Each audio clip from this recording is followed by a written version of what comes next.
এতগুলো জায়গায় আমি কিন্তু ভিজিট করছি, একটা জায়গায় দেখিনি আমি পুলিশকে কি করতে সক্রিয় ভূমিকা দূরের কথা, আপনি গাজীপুর চৌরাস্তায় সমস্ত রিক্সারা মাঝখানে বসে থেকে তারা তাস খেলতেছে, আর পাশে হচ্ছে পুলিশ দ্বারা আছে মেন রোডের উপরে। আমি এসে হর্ন দিলাম, তারপর তারা সত্যি তা পুলিশ একটা আসে মির্জা আব্বাসের মতো giant politician, he is a giant politician, এই বিষয়ে কোনো সন্দেহ নাই। তার খালি ঘাম ছুড়ান তাকে হেরে দিয়েছে। আমার ব্যক্তিগত দেখেন, ইলেকশন হতে হবে, এটা আমি আগেও বলেছি, যখন অনেকে বলছি ইলেকশন হবে কি হবে না, আমি সবসময় বলছি ইলেকশন ছাড়া কোনো উপায় নেই। দ্বিতীয় কথা, হার জিত থাকবে। তবে আমি মানে এটা আমার পার্সোনাল ওপিনিয়ন, জামাতে ইসলাম তার হিস্ট্রিতে 40% ভোট বাংলাদেশ জামাত ইসলাম পেয়েছে, মানে 40% লোকের সমর্থন পাওয়া, এটা আমি একটা বিশাল বিজয় বলে ভাবি। দ্বিতীয় কথা হলো 68-70, আপনি একটা জিনিস দেখবেন, আমি নির্বাচনটাকে দুইটা ভাগে ভাগ করতে চাই। একটা হচ্ছে সকাল 7:30 থেকে বিকাল 4:30, আর 4:30 থেকে পরের অংশটুকু। এই পরের অংশটুকু নিয়েও যদি আমি ধরে নিই 50টা জায়গায় ম্যানিপুলেটেড করা হয়েছে, যদি ধরেও নিলাম, তাহলে ধরে নেন 70 আর 50 কত হয়? 120। জামাত ইসলাম কিন্তু ক্ষমতা যাচ্ছে না, কারণ ক্ষমতায় যেতে গেলে কিন্তু 150, মানে যদি আমি ধরেও নিই তর্কের খাতিরে, তার মানে মানুষ কিন্তু রায় দিয়েছে বিএনপির পক্ষে। সো এইটাকে সেজন্য বিএনপিকে আমি আমার অন্তরস্থল থেকে তাদেরকে কংগ্রাচুলেশন করতে চাই। কারণ মানুষ, আমরা কি চাই? মানুষের ম্যান্ডেট, সে যাকেই দেখ, যাকেই পছন্দ করুক। 40% জামাতের ইতিহাসে এই প্রথম পাওয়া, 68টা আসন, এটাও প্রথম পাওয়া। হয়তো 68 জায়গায় 120 হতে পারতো, সেটাও, কিন্তু ওই 40% ভোট, এবং তার চেয়েও বড় একটা, এবার দুইটা ভোট ছিল, প্রত্যক্ষ হোক আর পরোক্ষ হোক, ভোটের সমর্থনে, যেমন আমি ছিলাম, যেমন বাংলাদেশ জামাত ইসলাম ছিল, এনসিপি ছিল, আমরা সেভাবে বিএনপিকে দেখতে পাই। কিন্তু ভোটের জয়যুক্ততার পর আজকে যখন স্টেটমেন্ট দিলেন বিএনপির পক্ষ থেকে যে জুলাই সনদ তারা বাস্তবায়ন করতে রাজি আছে, সেটাও এই জাতির জন্য একটা ভাগ্যের পরিবর্তনের জন্য আমার মনে হয় একটা গুরুত্বপূর্ণ সিদ্ধান্ত। এখন আজকে আরো একটা সিদ্ধান্ত, প্রধান বিচারপতির কাছে ওনারা শপথ করতেছেন সবাই, যেটা কনস্টিটিউশন যদি মেনে নেন তাহলে হওয়ার কথা না। তার মানে কি আমরা আবার সবাই মিলে কি জুলাই সনদকে অন করলাম? আমরা এমন একটা ফ্যাসিস্ট রিজিমের কোন পেতাত্তার কাছ থেকে আমরা শপথ নিচ্ছি না। তার মানে কি আমরা এখন হাদিকে ধারণ করতেছি, আমরা 24কে ধারণ করতেছি, 71কে ধারণ করতেছি। সো এই ফলকে প্রত্যাখ্যান করা কোনো কিছু নাই। যে ভুলগুলো হয়েছে সেই ভুলগুলো থেকে শিখতে হবে। জায়গাটা থেকে আসতে চাই শাহরিয়ার ভাই, ওই ভুলগুলোর জায়গায় আসতে চাই, কেননা আমরা জামাতকে সর্বোচ্চ চেষ্টাও করতে দেখেছি এবার, নানাভাবে নানান প্রতিশ্রুতি দিয়ে জনগণকে, বিশেষ করে আমরা যদি একেবারে নির্দিষ্ট করেই বলতে চাই, নানা ধরনের প্রতিশ্রুতি সাধারণ মানুষের কাছে আমরা দিতে দেখেছি। একেবারে জান্নাতের টিকিট থেকে শুরু করে কবরে তাকে চতুর্থ প্রশ্ন যেটি করা হবে, দাঁড়িপাল্লায় ভোট দিয়েছিল কিনা, এমন বিষয়গুলো যখন ছিল, এবং পরকালের একটা ভয় নিশ্চিতভাবে সাধারণ মানুষের মনে কাজ করেছিল, এই বিষয়গুলো কেন আসলে টানতে পারলো না? এবার আপনাকে একটা জিনিস বলি, টানতে পারলো না কি পারলো না, এই যেখানে প্রথম জিনিসটা বোঝেন, যেমন এতদিন আমি বিএনপির অনেক সমালোচনা করছি, ভোট পাওয়ার সমালোচনা আর আজকের সমালোচনার মধ্যে কিন্তু পার্থক্য হবে। এখনকার সমালোচনাটা কি হবে? তারা যে ইশতেহার দিচ্ছে সেই ইশতেহার সে বাস্তবায়ন করতে পারছে কিনা। গ্লাডস্টোন একটা কথা বলছে, এই opposition should B a barking dog. So vote চাওয়ার জন্য আমরা যেটা করছি বা বলছি, যেমন এই যে আপনি যে কথাগুলো বললেন, আমি এখন যদি আমার কাছে এরকম বহু ক্লিপ আছে, জান্নাতের টিকিটের কথা বিএনপিও বলছে। সো রাজনীতির ক্ষেত্রে প্ল্যাটফর্মে আমরা অনেক কথা বলি, কিন্তু কিছু ক্ষেত্রে একটা জিনিস এক জায়গায় হতে হবে, সেটা হচ্ছে কি বাংলাদেশ জামাত ইসলাম কোরআন ও হাদিস এবং সুন্নাতে কি অনুযায়ী চলতে চায়। যেটা বললেন 4 নম্বর কোশ্চেন, ওটা আমারই কথা, 4 নম্বর কোশ্চেনে বলিনি। আমি বলছি যে অ্যাটলিস্ট কবরে গেলে বলা যাবে যে কিছুই করতে পারিনি, জামাতকে ভোট দিয়েছি। That is the answer, that is not a question. So আমি আমাদের 40% ভোট বাংলাদেশ জামাত ইসলাম পাইছে, এবং এই 40% নিয়ে কোন পক্ষ কেউ কোনো বলতে পারতেছে না যে এই 40% জালিয়াতির মাধ্যমে অবটেন হয়েছে, কোনো কিছুর মাধ্যমে অবটেন হয়েছে। আপনি বলছিলেন যে কিছু ভুল ত্রুটি, আমি একটু জানতে চাইবো, জামাতের বাংলাদেশের ইতিহাসে জামাতের সবথেকে বড় সুযোগ ছিল এই নির্বাচন, এই ভোটের সংখ্যা বাড়তে পারতো কিনা? আপনি নিশ্চিতভাবে প্রত্যেকটা দলের ভুল ত্রুটি আছে, আমি একটু জামাতের জায়গাটা থেকে জানতে চাইবো যে কোন বিষয়গুলো আসলে কাজ করেছে, কারণ সবথেকে প্রচলিত যে বিষয়গুলো আছে, মুক্তিযুদ্ধের ইস্যুটা কাজ করেছে কিনা, নারীর ইস্যুটা কাজ করেছে কিনা, ধর্মের ইস্যুটা কাজ করেছে কিনা, যদি একটা একটা করে একটু আপনাকে একটা করে বলি। 1990 সালে ভোট পেয়েছিল সর্বোচ্চ 12%, 1996 সালে পেয়েছিল 4%, 2001 সালে ভোট করছিল বিএনপির সাথে, তারপরেও সেটা 7%-এর উপরে যায়নি। সো সর্বোচ্চ ভোট 91 সালে 12%। সো 3টা প্রমিস করছে জামাত ইসলাম। একটা হচ্ছে কি নারীর বিষয়, আপনি যেটা বলেন যে আপনার 3টাকেই বলি, এই 3টাকে যদি জনগণ একসেপ্ট না করতো তাহলে 12 থেকে 40 28%, এবং ভোটার সংখ্যাও কিন্তু বাড়ছে। আপনি একটা জিনিস চিন্তা করেন, আজকে কিন্তু যে টোটাল ভোটার 91 সালে সেটা ছিল টোটাল পপুলেশন, আজকে যদি টোটাল ভোটার দেখেন 12 কোটি, 91 সালে 12 কোটি লোকই ছিল না, 10 কোটি লোক ছিল। তাহলে আপনি যদি সেই জায়গাতেও যান, সিগনিফিকেন্টলি মানুষ এটাকে একসেপ্ট করছে। এবং আমি বলবো জামাতের যে নৈতিক জয়, জামাতের যে কর্মসূচি, ইস্তেহার, সেটাকে মানুষ সমর্থন করছে। আর রাজনীতিতে শোনেন, এইটা কি জন্য? 5 বছরের জন্য। এই 5 বছরে আপনাকে দেয়নি বলে সামনে দিবে না তা কিন্তু না। প্রথম জিনিস হচ্ছে অপোজিশন যদি না থাকে, এই 15 বছরে কি কেন, why Bangladesh did not function at all. দেখেন যাকে গৃহপালিত বিরোধী দল বানালেন তার সমস্ত জায়গায় জামানত বাজাত, মানে জাতীয় পার্টি বলে একটা পার্টি এই দেশ থেকে নিঃশেষ হয়ে গেল, এবং সেটা কি জনগণের ভোটের দ্বারা। তো আপনি যদি পিপল এমপাওয়ারমেন্ট করতে চান তাহলে আপনাকে কি করতে হবে, আপনাকে আদর্শ নিতে বিশ্বাস করবে, এবং আদর্শ নিতে বিশ্বাস করে বলেই আমি কিন্তু 68-র চেয়ে বলবো 40%কে আপনি দেখতে হবে বাংলাদেশের। এবং আরো একটা জিনিস দেখেন, হ্যাঁ ভোট কত পার্সেন্ট পড়ছে? 60%। এই 60% তো জামাত ইসলামের জন্য। আচ্ছা, আমি না এটা নিয়ে একটু জাহিদ ভাইয়ের কাছ থেকে একটু জানতে চাইবো। কিছুক্ষণ আগে 11 দলীয় জোট একটা প্রেস ব্রিফিং করেছে, সেখানে জামাতের আমির কথা বলেছেন, এনসিপি নাহিদ ইসলাম তিনি কথা বলেছেন। এনসিপি নাহিদ ইসলাম যখন কথা বলছিলেন আমরা অনেকগুলো আক্ষেপের কথা সেখানে শুনেছি। কেন যেন ওই 11 দলীয় জোটের যে সংবাদ সম্মেলন সেখান থেকে শাহরিয়ার ভাই যতটা আসলে সন্তোষী প্রকাশ করলেন বা স্বাগত জানালেন, আমরা ওই বিষয়টা দেখতে পাইনি। ওখানে যে বিষয়গুলো এসেছে, নাহিদ ইসলাম বলছিলেন যে কয়েকটি আসনে কেন্দ্র দখলের মতো ঘটনা ঘটেছে, ফলাফল পরিবর্তন, সময় নিয়ে ফলাফল পরিবর্তনের মতো ঘটনা ঘটেছে, তিনি অভিযোগ করেছেন। এবং শাহরিয়ার ভাই যেমনটি বলছিলেন এটিও দাবি করেছেন যে 60% যারা হা ভোট দিয়েছে সেটা 11 দলীয় জোটেরই ভোট, অর্থাৎ বিএনপির পক্ষ থেকে কোনো হা ভোট আসেনি বা অন্যান্য জায়গা থেকে আসেনি। এবং নির্বাচন নিয়ে তারা এখনো চিন্তা ভাবনা করছেন, তারা একটা চূড়ান্ত অবস্থানের ব্যাপারে জানাবেন, হয়তো খুব অল্প সময়ের মধ্যে আমরা জানতে পারবো। আপনার কি মনে হয় পুরো নির্বাচন ব্যবস্থা এবং আমি যে সংবাদ সম্মেলনের কথা বললাম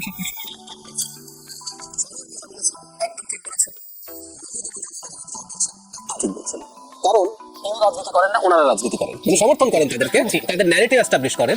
যেমন আমি আমার একটা ভিডিও আমার পার্সোনাল চ্যানেলে ইলেকশনের আগের দিন আমার একটা ভিডিও হেডলাইনই ছিল বিজয়ের জন্য জামায়াত ইসলামকে অগ্রিম অভিনন্দন, এরকম একটা হেডলাইনই দিয়েছি। কারণ কি? কারণ এই যে শাহরিয়ার ভাই যা বললেন না, 100% একমত। আমি ওখানে স্পষ্টভাবে বলেছি বিএনপি 2/3 মেজরিটি পাবে। আমার কিন্তু প্রেডিকশন আছে, আমাকে জ্যোতিষবিদ্যা হিসেবে আমাকে এই যে যা যা বলেন কথা এগুলোই বলেছি। মানে একটা দল 70-এর মতো সিট পেয়ে যাচ্ছে, তখন তার ভোটের পার্সেন্টেজ জানি না, অ্যারাউন্ড 40% ভোট পাচ্ছে। শুধু সেটা না, আরেকটা জিনিস যোগ করি, এই দলটা একটা ইলুশন তৈরি করেছে দলটা ক্ষমতায় চলে যেতে পারে।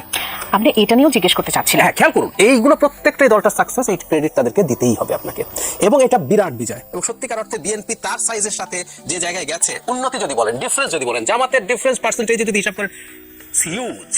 এরা জিতেছে। আচ্ছা, এখন নাহিদ ইসলাম বা ডক্টর শফিকুর রহমান কেন এটা বলছেন? ওনারা বলবেন না, কারণটা বলি। মাঠের ক্যাম্পেইনে, নির্বাচনের ক্যাম্পেইনে কিন্তু তারা জিতে যাচ্ছেন। নাহিদ ইসলাম ভোট দিয়ে বলেছিলেন যে আমরা সরকার গঠন করতে যাচ্ছি। ফাইন, এটা বলতে হবে তো। জি।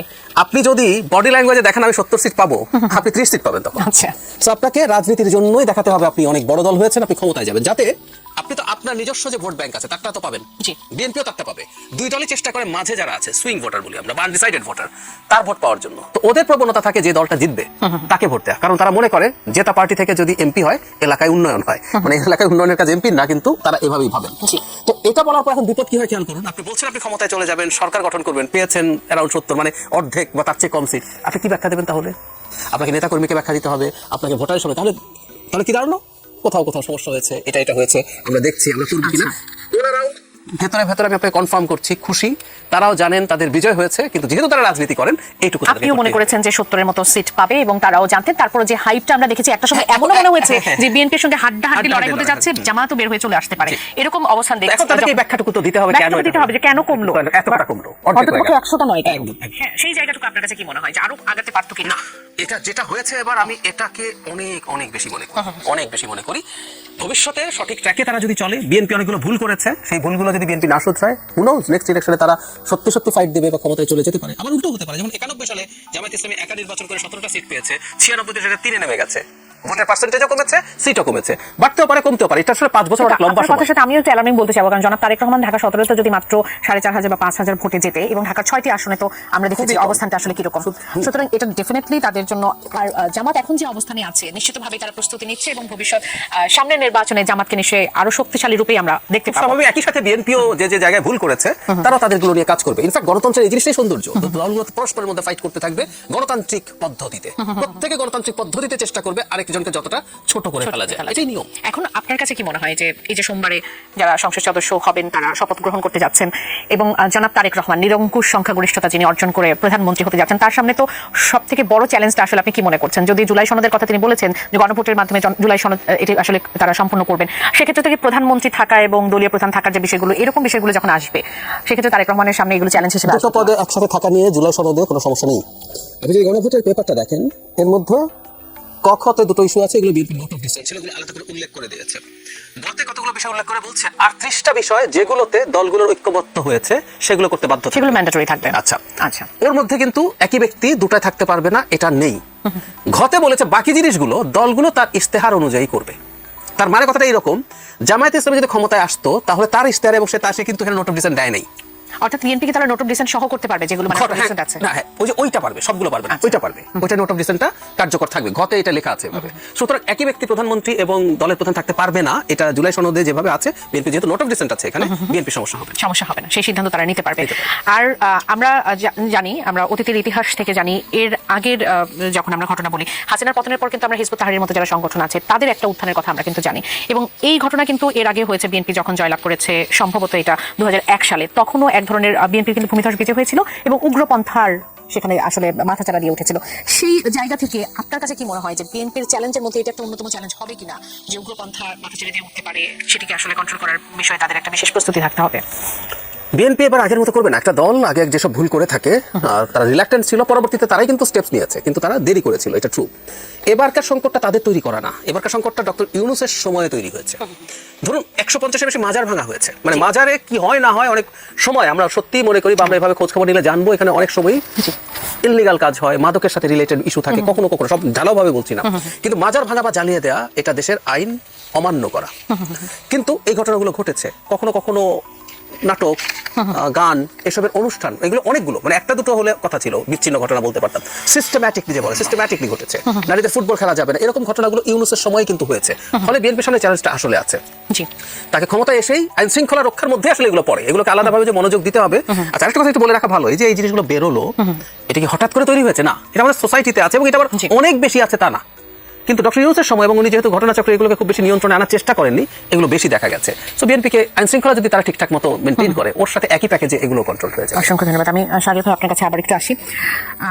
বিএনপি সরকারের সামনে নিশ্চিতভাবে অনেকগুলো চ্যালেঞ্জ আছে। কর্তৃত্ববাদী একটা সরকারের পতনের পর আমরা মব সন্ত্রাসের মতো অনেকগুলো ঘটনা দেখেছি এবং সেটি জনমনে একটা আতঙ্ক তৈরি করেছে, এবং বিভিন্ন কারণে আইন শৃঙ্খলা পরিস্থিতি আমরা খুব একটা উন্নতি আসলে দেখিনি। আপনার কাছে কি মনে হয় যেটা থেকে আসলে উত্তরণ সম্ভব সব, মানে খুব অল্প সময়ের মধ্যে? আচ্ছা, তার আগে আমি একটু ভাইয়ের সাথে একটু অ্যাড করতে চাই। প্রথম জিনিস হচ্ছে, আমি গত মঙ্গলবারে আমি টেক্সট মেসেজ দিয়ে, আমি বিভিন্ন জায়গায় এই টেক্সট মেসেজ দিয়ে আমি বলছি, এবং এই জাহিদ ভাই দেখেন, বিএনপি 150টা নিশ্চিত সিট, জামাত জোট 70টা নিশ্চিত সিট। আচ্ছা, সবাই মোটামুটি একই প্রেডিকশন ছিল। 72টা হচ্ছে সুইং সিট। জি, তাহলে 72টা হচ্ছে সুইং সিট। এই সুইং সিটটাই হচ্ছে নির্ধারণ করবে ভাগ্য। এটা হচ্ছে আমার প্রেডিকশন ছিল, দ্যাট ওয়াজ মাই প্রেডিকশন। এবং আজকে যে তর্ক বিতর্ক যেটাই হচ্ছে সেটা হচ্ছে 53টা সিট নিয়ে। আমি কিন্তু প্রথমে শুরুতেই বলছিলাম যে 53 যদি আমাদের যুক্ত হয়, you are not getting the majority. Right. কিন্তু এটা সুবিধাটা কি ছিল, কেন আমি এটা চাচ্ছিলাম? অ্যাবসলিউট মেজরিটি হলে তখন আপনার একটু অটোক্রেট হওয়ার একটা সুযোগ থাকে।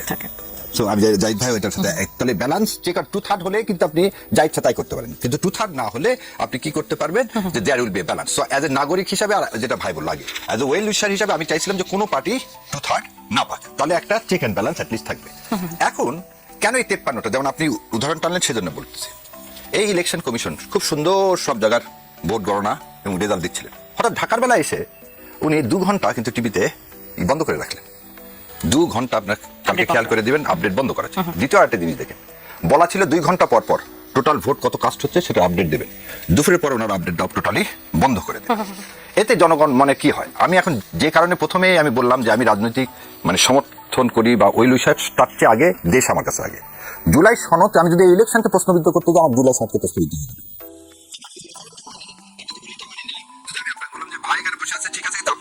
তাহলে কি আমার দ্বিচারিতা হলো না? কারণ আমরা তো 3 জনই আছি। সো আমি একদিকে বলবো রেফারেন্ডামে কোনো কারচুপি হয়নি, কিন্তু ভোটের যেটা হলো পার্লামেন্ট ইলেকশন, সেখানে কারচুপি হলো।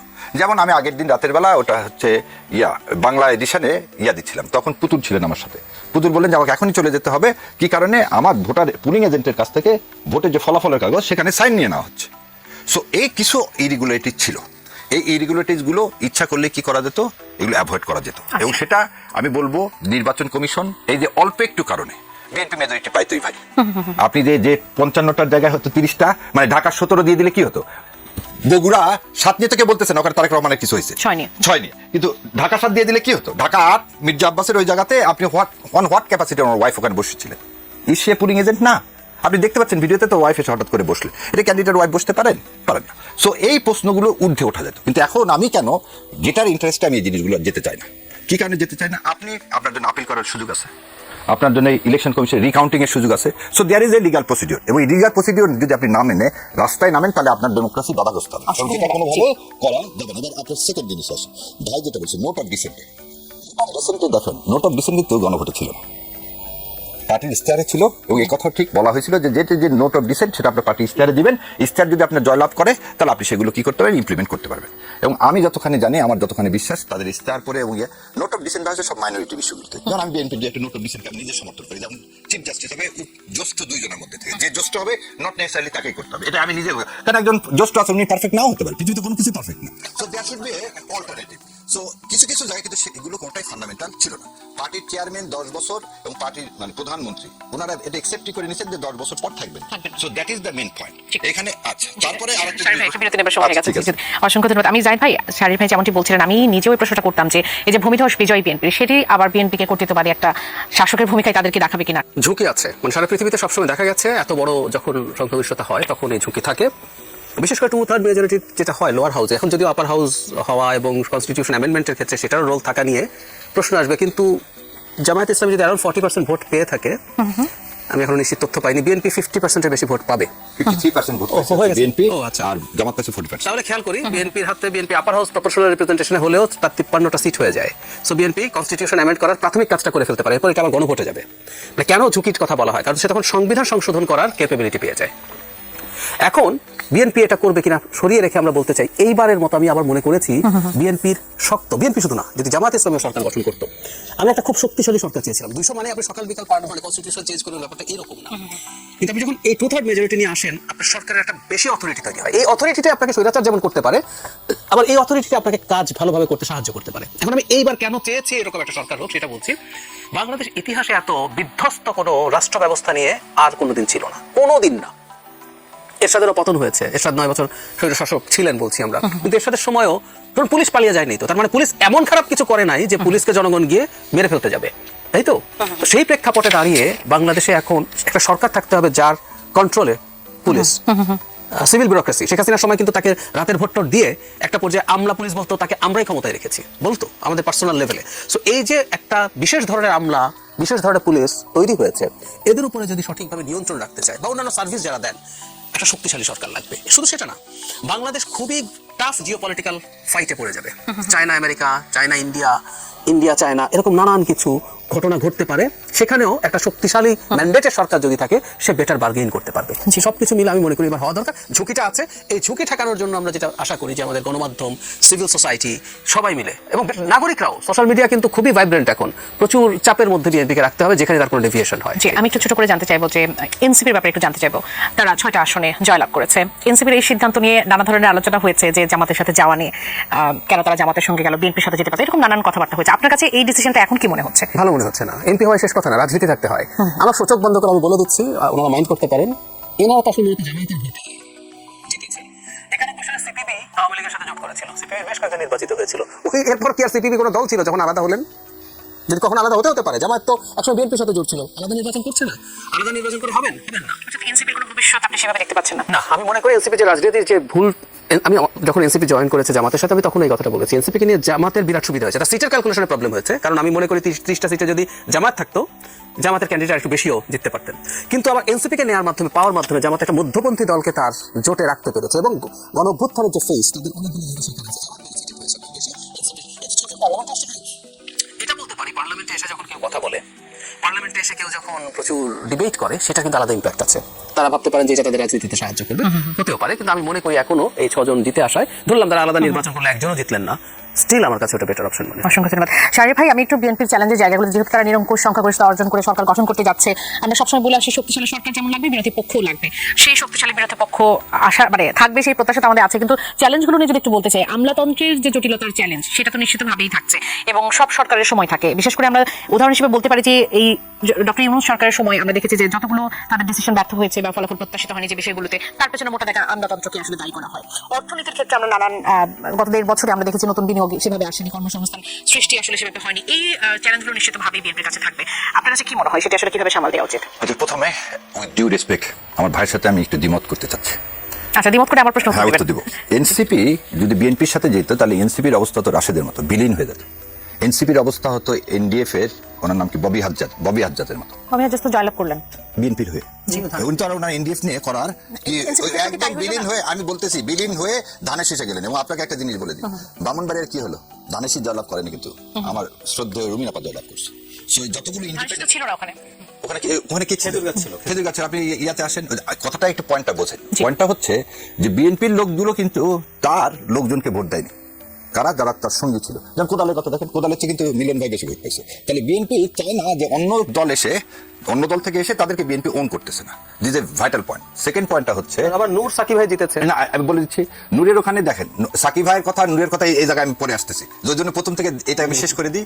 নূর আর সাকিব ভাইয়ের জেতানার আগের দিন প্রশাসনকে কে কি বলছে, ওই জন্য বললাম যে আমি এই ইলেকশনটাকে বিতর্কিত করতে চাই না বলে এই দুটো আসন নিয়ে আমি অ্যাভয়েড করে যাচ্ছি। যেমন করে আমি অ্যাভয়েড করে গেলাম 17 আসনে কি হয়েছে সেটা সবাই জানে, 18তে কি হয়েছে সেটাও জানে, 8এও কি হয়েছে ঢাকাতে সেটাও জানে। সো এই বিচ্ছিন্ন ঘটনাগুলোকে না নিয়ে যেটা আমি বলতে চাচ্ছি যে নূরের সহকর্মী কে ছিল ঝিনাইদহে, সেখানে বিএনপিতে যোগ দিল, ধানের শীষ নিল, যখন দেখলো যে লোকাল বিএনপি তাকে সমর্থন করছে না, বরং এনসিপি আজকে জামাতে ইসলামে এসে জামাতে ইসলামের সাথে থেকে তারা তাদের শাপলাকলি এই প্রথম একটা প্রতীক নিয়ে একটা রাজনৈতিক দল, অনেকে তাকে কিংস পার্টি বানাতে চেয়েছিল, কিন্তু তারা প্রমাণ করে দিল এই ভোটের মাধ্যমে। আপনি আরেকটা জিনিস বলতো, মির্জা আব্বাসের মতো giant politician, he is a giant politician, এই বিষয়ে কোনো সন্দেহ নাই।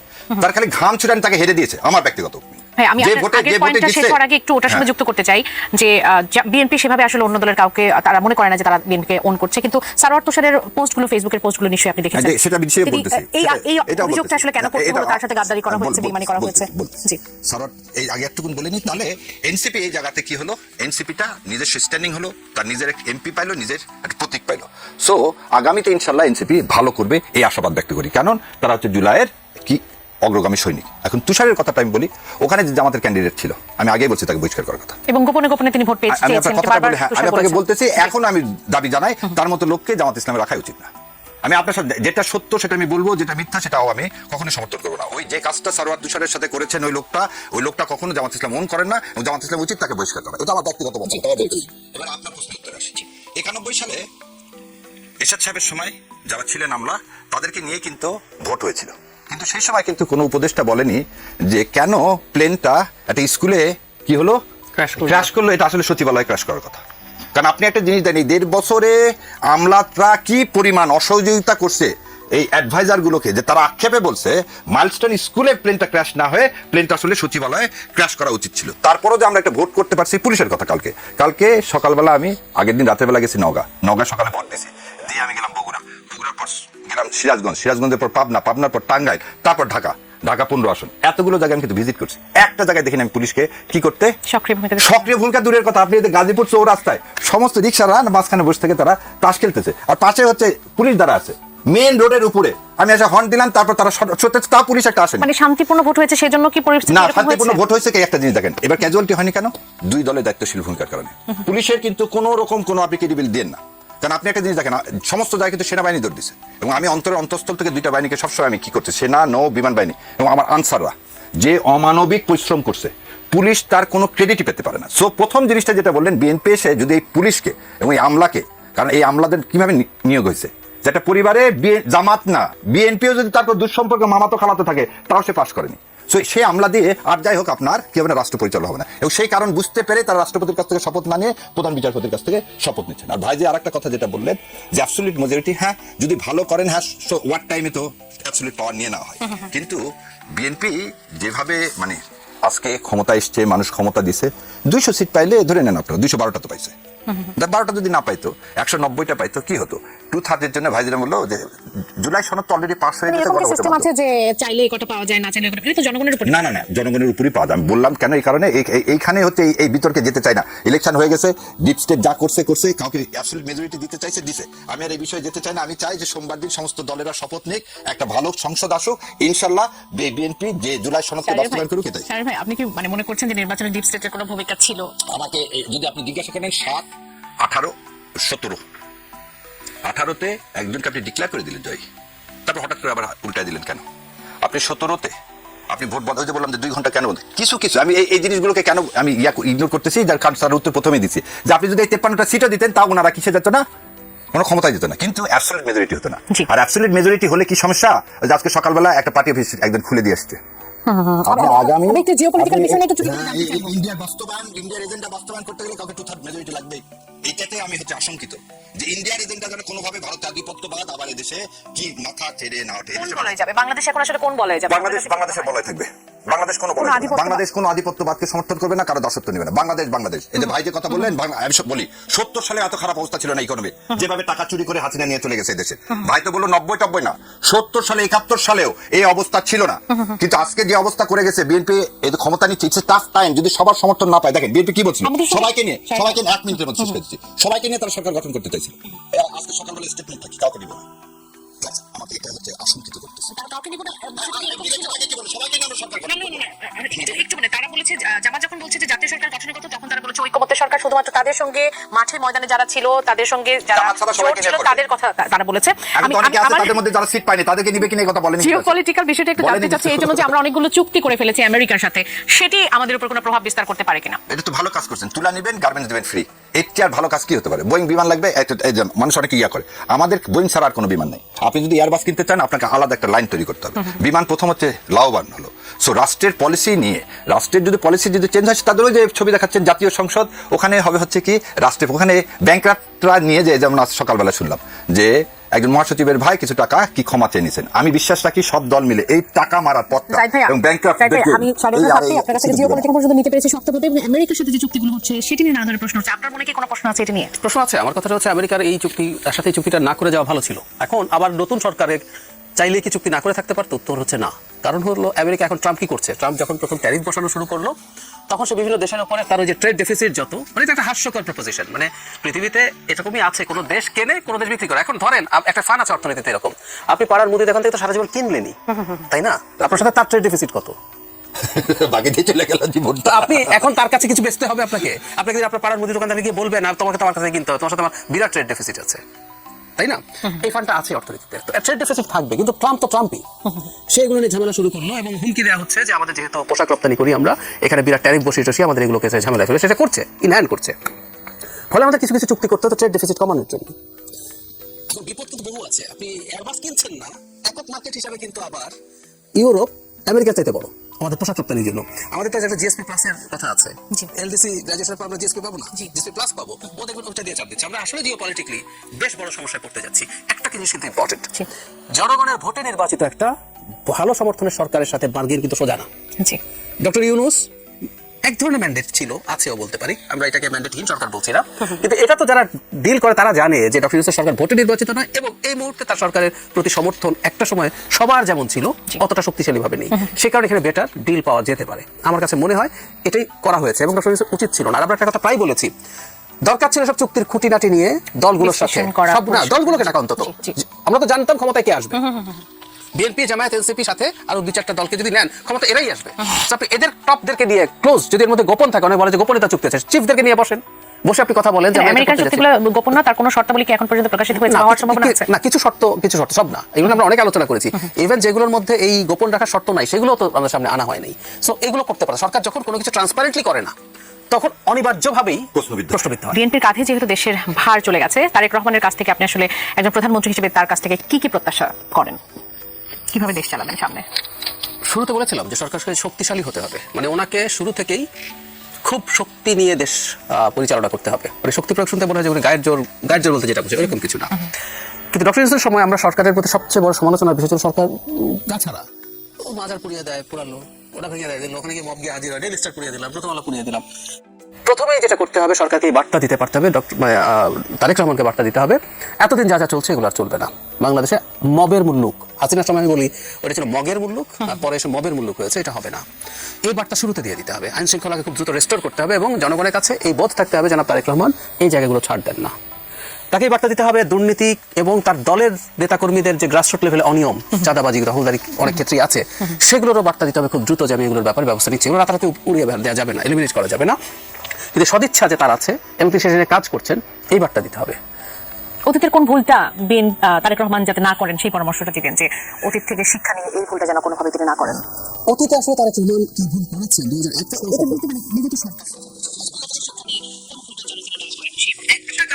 পারতে হবে, এটা করলে এটা সবাইকে করতে হবে, সেটা হচ্ছে নির্বাচন ছাড়া ক্ষমতায় থাকবো না, এই বোধটা রাখতে হবে। শেখ হাসিনা নিজে শেষ পর্যন্ত ধ্বংস হলেন, দল ধ্বংস করলেন এবং জরুরি কথা দেশটা ধ্বংস করলেন। কেন জানেন? এই যাবতীয় অনিয়ম করার কারণ কি? কারণ উনি ম্যান্ডেট ছাড়া ক্ষমতায় থাকতে চেয়েছেন।